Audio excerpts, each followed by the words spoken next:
guy has to say. New year means new goals, and maybe one of your goals this year is to burn as much money as possible. And I have a great solution for you. It's called esports. If you don't know, pretty much every single esports organization is vastly overvalued because they're all subsidized by venture capitalist groups that are probably going to get fed up in 3 to 5 years when none of them are profitable, or crypto exchanges. Damn, he's right. I mean, that's true. Very good take. And we know what's happening with crypto exchanges. Let's just take a look at the Forbes top 10 most valuable esports companies. At the top, you can see TSM, 100 Thieves, Liquid, and FaZe Clan. Well, let's just take a look at TSM. How are they doing? Oh, they had a deal with FTX that got suspended. It was worth $210 million. Okay, that's all right. Well, how about 100 Thieves? Are they? Oh, they laid off a bunch of people. Okay, well, you got to reduce overhead sometimes. Okay, what about Liquid? Oh, a deal with Coinbase. Yeah, they did the Mogul route. 4 years. Who else did a deal with Coinbase? I mean, Coinbase. Surely that will last. And finally, FaZe Clan. Okay, publicly traded company valued at 134 million. Wait, 400 million, 100. Okay, that dropped. Oh, that dropped really fast. Okay, well, that's look, not me just trying to make fun of esports orgs, because I like esports and I like anyone who takes. What is this? And Maya in. Bro, you are so horny. You sent me a fucking mobile Twitch link, dog. That's crazy. That didn't work. Okay. Send me the normal clip. It's like, bro, you got to get this. An attempt. I mean, I respect it. I respect it. That's actually a helpful clip. Making it work. It just doesn't seem like the economics of it match the ambitions of a lot of the people inside of the sphere. What does work, however? Bro removed the M and thought that would work. Lamau. Wait, why would I not think that would work? Also, this fucking guy, I tried to call him yesterday and he said he's at an Olive Garden. And then he said some anti-Turkish shit. He literally said, I can't be seen here with a Turkish man, communicating with a Turkish man, like the Italians, the Turks have any sort of beef against them or something. And Maya. Okay. How dare you, Ludwig? I wanted to call you because I was doing my New Year's resolutions. Well, I also wanted to call you because I thought you were like actually into. I called you just now. I'm calling you right now, by the way, if you want to answer. Wait, really?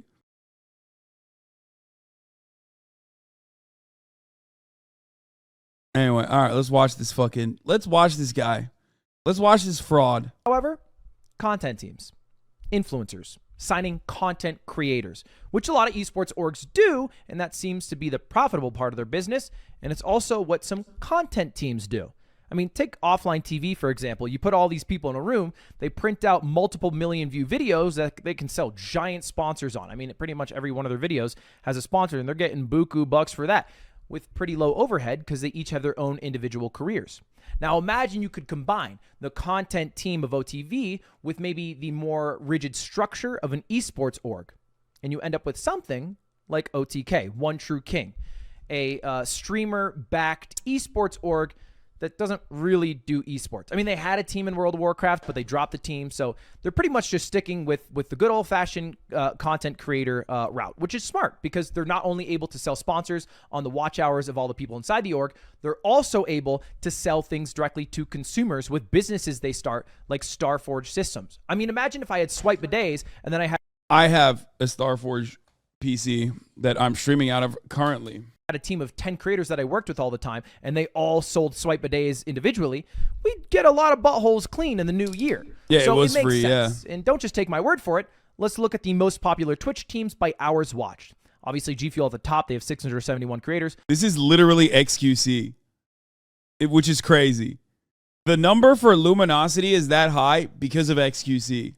XQC's org, he's up top there. Loaded, they have a bunch of big creators. And OTK is fourth. They're fourth with only 14 people, and a couple of their creators barely streamed over the past year for reasons we're going to get into. Now, I haven't made any videos about OTK because, well, none of the individual pieces felt substantial enough to talk about for longer than a couple of minutes, but enough has happened over the past year, and especially with the update last night that ended the investigation on Mizkif, that I feel like we can talk about it all today. Now, we're going to get to the investigation with Mizkif at the end, but first, let's do things in order with what started off their terrible month of December, and it involves another one of their founders, Rich Campbell. Now, Rich Campbell, if you don't know, is a esports host turned streamer who did a lot of maybe the more business side of things behind OTK. And one of the people that he used to be in a relationship with, Lexi, on Twitter, dropped a tweet longer about a terrible experience she had with Rich. And I really recommend you read this on your own because I think it states how she feels about it more clearly and everything that happened more clearly. But I'm going to read you 2 excerpts. I'm not here to sleep with you, and I do not want that. That is Lexi to Rich Campbell when they were hanging out at Rich's place. And then Rich replied, by jerking off in front of her while continuing to talk about her getting pregnant and then begging her to have sex with him. After she said no, he continually attempted to take her clothes off.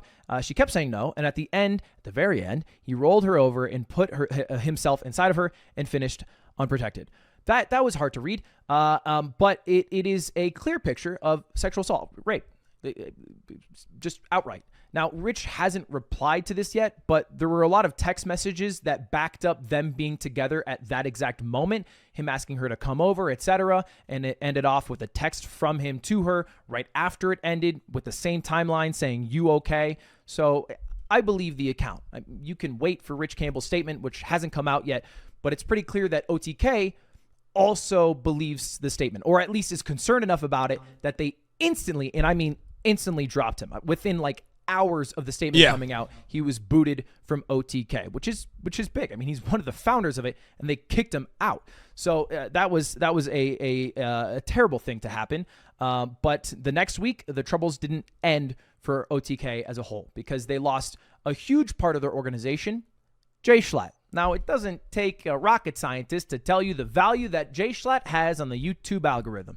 He's one of my most viewed videos on pretty much every single one of my channels, and he's part of the reason why Mogul Mail even exists today, because the weekly slap is what inspired me originally.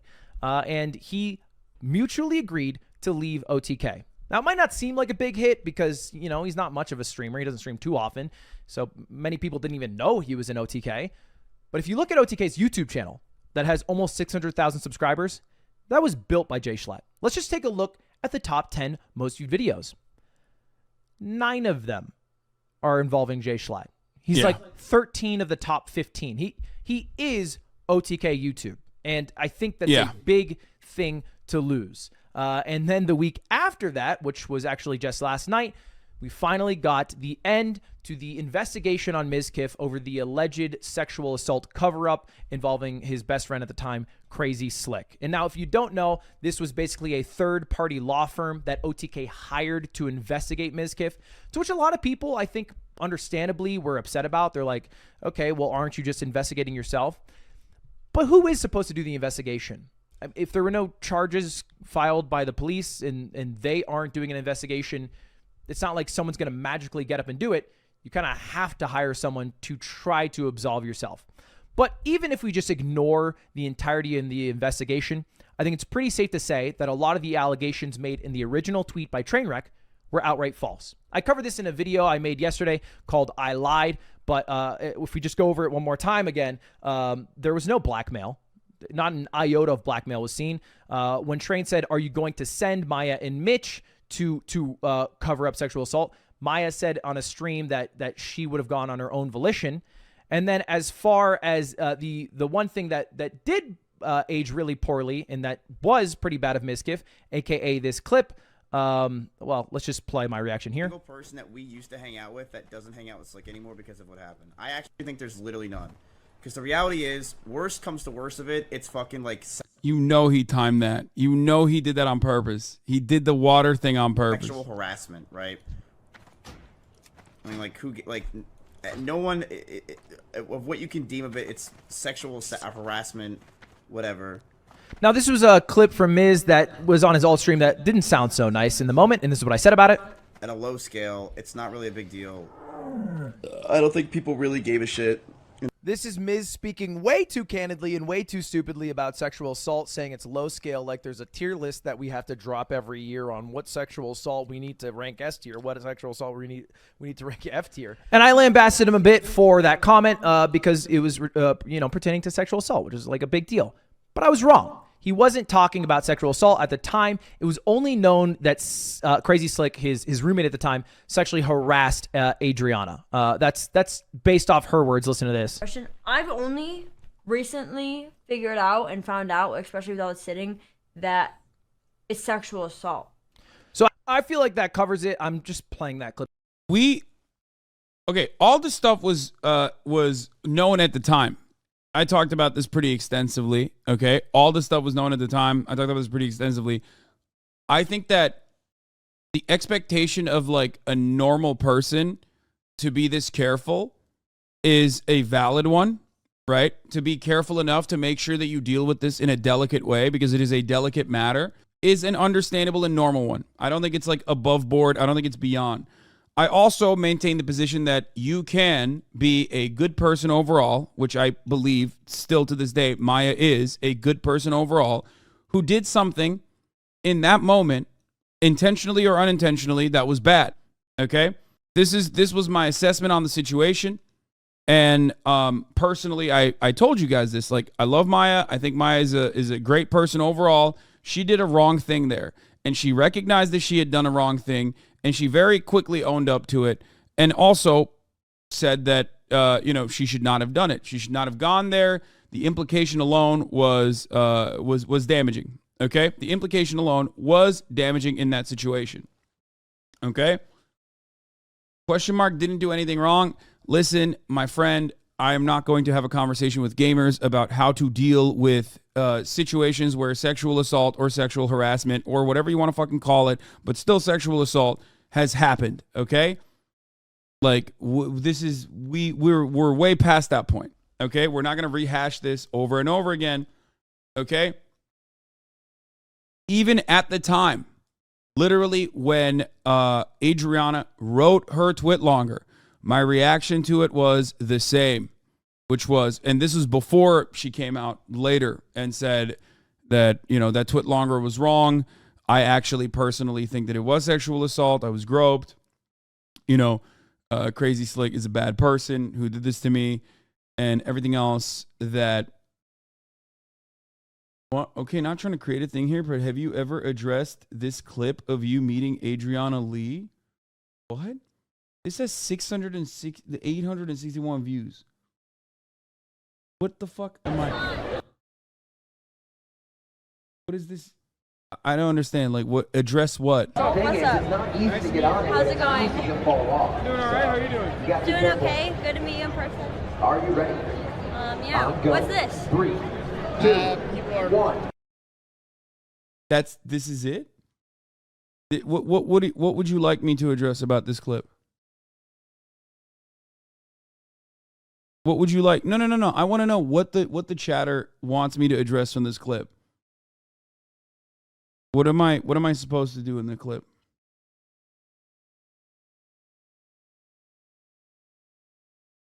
You can't even hear what I'm saying? He's drama baiting. They're saying you ignored her, but it was manufactured bullshit.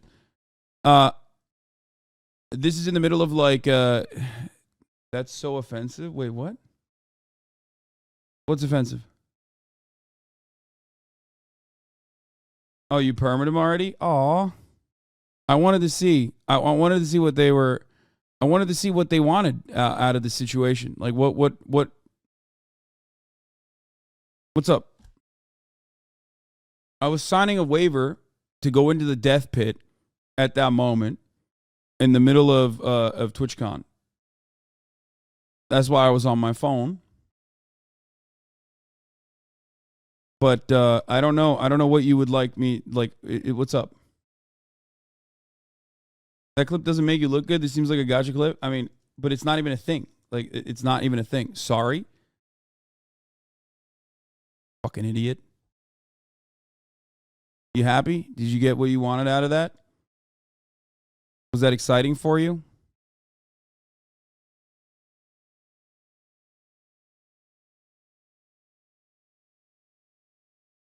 Stay mad.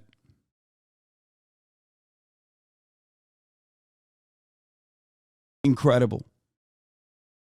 Anyway, going back to the actual matter at hand. Guys, stop dogpiling the chatter. No, dogpile the other one. The one that was like, stay mad. People are such fucking gross freaks. What a gotcha, dude. You fucking got me. Anyway, as I was saying, like, I didn't even ignore her in that situation, but I was signing a waiver. But if you truly cared about the situation at hand, you probably wouldn't have cut me off while I was, giving you my assessment on the situation to fucking bring like some irrelevant zero IQ gotcha moment specifically to get like a drama bait clip out of it. That's how little you guys give a shit, okay? Shit. Okay. As I was stating, what Maya did was wrong. She recognized that she had done a wrong thing. Good people can sometimes do bad things, intentional or unintentionally. These are all things that we had rehashed over and over again. Now, the part of the conversation that matters in this, or not matters, but like is relevant in this circumstance, is going to come to Miskiff.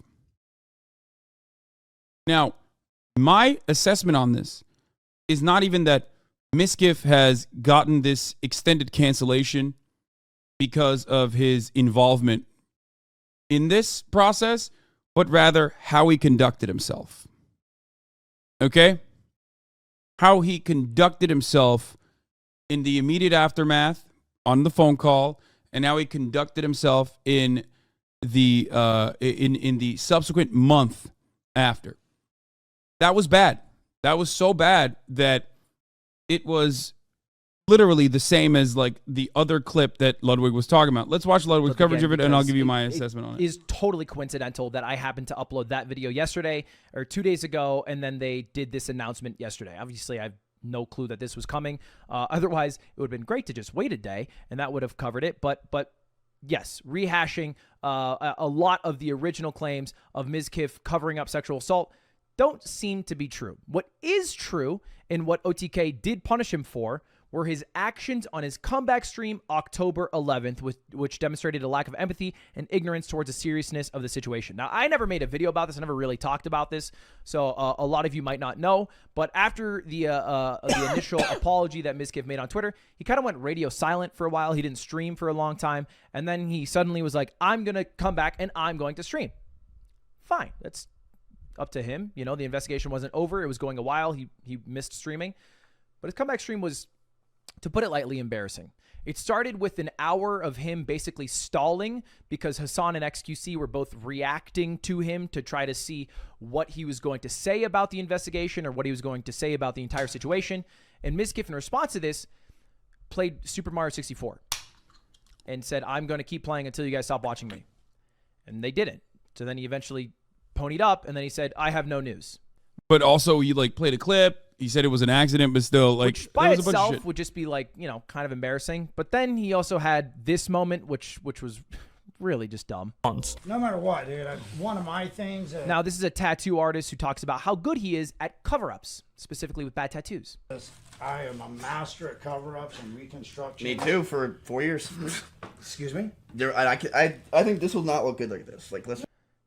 That's tough. He also pulled up this video of sexual harassment is illegal. It was just kind of tone deaf. I don't think he had a plan going into this stream. And although it doesn't seem like anything involving a sexual Why are you guys assault, throwing like Huz and what the fuck, dudes? We watched this happen live. Like, he did that live. You should know this already. That, in my opinion, was the worst thing he could have done. That, in my opinion, is the worst thing that he did. Obviously, other than the impact I'm talking about, the impact that his actions had on the entire streaming community in Austin by, you know, allowing Crazy Slick to continue fucking running rampant. As far as like apologies goes, as far as like, you know, saying you're in the wrong or taking responsibility of your actions, it's just like, you know, that is just unacceptable. cover up was true. It is true that he made an inappropriate joke about sexual harassment and that he had some unsavory clips and like random calls and generally I just don't think handled it as well as he could have or should have. And I think it's pretty clear that my boy Stans had the better path of what you should do in that position. And you just go, hey, chat, I've been gone for 3 weeks thinking about everything that's happened. There's an investigation going on, so I can't say anything about it. I hope to give you guys the truth, but in the meantime, I am out of OTK on whatever. I'm going to be streaming like normal so I can make money to pay my... By the way, like, sponsor Stans, very good take here, but also, like, Maya is a good example of this. He made a bad joke, not worthy of a cancellation. Dude, your assessment of the situation is so fucking stupid if you don't understand this. The entire point in that circumstance is for Miskiff to take ownership of his actions, whether intentional or unintentional. Okay? And if you turn around and instead of taking ownership of it, like Maya did, okay? Like Maya did, instead, when you do this kind of thing, okay, when you're in the wrong, like when you're in the fucking wrong, you're not showing that you understand the seriousness, the severity of the situation, you know. But I guess there's like dumbasses like you here, you know what I mean? So it doesn't matter. This is not like a cancellation because Miskiff said something wrong or mean, okay? Notice how, I don't even know, Ludwig's probably not even going to bring up the logs or whatever that were re-released, okay? And I am not talking about that either. You want to know why? Because people can do fucked up things, wrong things, bad things, okay? Be racist in the past and change their fucking ways, okay? Everybody understands that. But what matters in that situation is taking accountability, taking ownership of that, which Miskiff has, in that regard, at least, has addressed those things. They were just re-released in the drama cycle, and people fucking used it as another, used it as an addition to pile on. But that's, by the way, that is the reason why that would be a cancellation, okay, or a recancellation. This is different. He has owned up to those logs already. He had already owned up to like a lot of that fucking shit, like that he had said racist things and whatnot. My rent for the next after this, but today I'm gonna leave. I hope I can share more information with you soon. And then you turn off stream. That's it. Literally, that's it. Super mature. Stan's a smart guy. He's someone who I go to for a lot of the things that I need to do. In response, again, to Miz acting inappropriately during this stream and in the wake of all the drama, OTK has decided to remove his board duties effective immediately and place him on monitored probation, which is basically just them saying, hey, we're going to punish him because we acknowledge that it was bad, but we're not going to kick him off. And I think, honestly, if Miskiff wasn't such an important piece of OTK for the first year and a half of its creation, I mean, every big stream was on his channel. He was really carrying the org on the live stream front. He probably would have been kicked off. Straight up. If he wasn't that valuable, they probably would have booed him for just how he handled it. Because if there's a clear goal with OTK here, and it is to remove the bad connotations for the bad things that have happened with some of the org's founders from the org's like idea in public conscious. But basically trying to clean up their image, right, to put it simply. But I'm going to make a prediction right here. Because although it's been a hell of a year and an even worse month, I think OTK has a bright future. And it's not because of Miskiff. It's not because the other streamers on it, but it's because the people running it. Now, I know Tips. I know he's a good dude, and he's someone who came in clutch for me.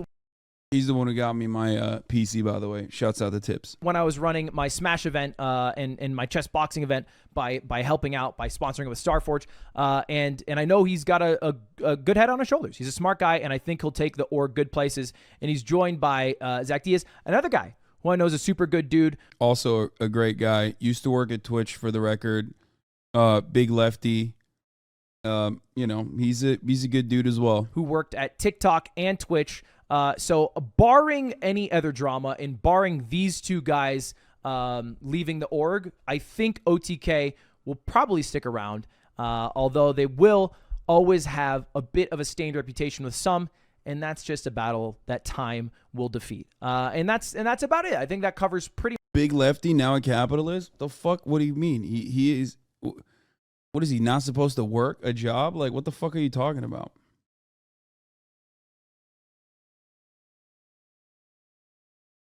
Like, what? Motherfucker literally said big lefty now works for another organization. Yeah, he worked for TikTok and he worked for Twitch and now he works for OTK. Do you unironically think you just mean like you think being a leftist implies that you can't have a job? Like you what?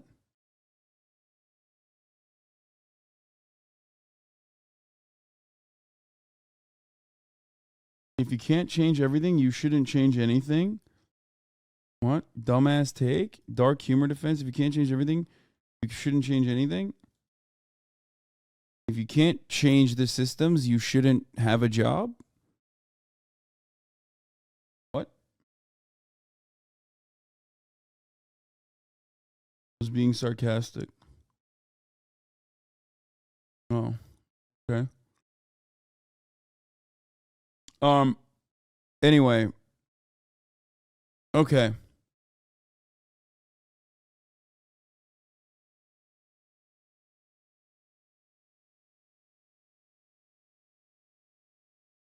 So ultimately, I much haven't watched everything. Miss Gibbs' like apology. Let me know your thoughts, and thanks for watching. All right, subscribe. Let's go.